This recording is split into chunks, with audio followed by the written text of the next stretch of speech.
আপনাদের এমপি সাহেব ভালো আছেন? আপনারা আগে একটা টয়লেটের কথা বললে এটা কোথায় দেওয়া যাবে? আচ্ছা ঠিক আছে, আমি কথা বলবো এটা নিয়ে। আমি দেখি প্রশাসনের সাথে কথা বলে প্রচলিত যে ভোট হয়, ভোটের পরে আর কোনো নেতা কোনো এমপিকে খুঁজে পাওয়া যায় না, প্রতিনিধিকে।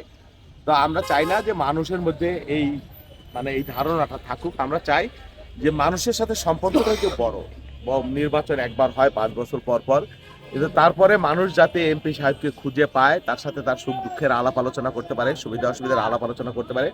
সেই জন্যে আমি নির্বাচনের পরে শপথ টপথ নিয়ে আমি চলে আসছি এলাকায়, প্রত্যেকটা এলাকায় ঘুরছি, যতদূর সম্ভব মানুষের সাথে কথা বলছি, শুভেচ্ছা বিনিময় করছি এবং তাদের প্রতি কৃতজ্ঞতা প্রকাশ করছি, কারণ বিপুল ভোটে তারা আমাকে এখানে নির্বাচিত করেছে, দল মত নির্বিশেষে। তো যেখানে যেখানে আমার কমিটমেন্ট ছিল বা মানুষের সুবিধা অসুবিধা চাওয়া, যেমন এই যে এই স্ট্যান্ডটা টেম্পো স্ট্যান্ড, তাদের এখানে পয় নিষ্কাশনের কোনো ব্যবস্থা নাই, কোনো ওয়াশরুম নাই, টিউবওয়েল নাই, এটা তাদের দাবি। তো আমি দেখছি এখানে ঘুরে যে কোথায় এটা করা যায়, এটা আমরা করে দেবো দ্রুততম সময়ে।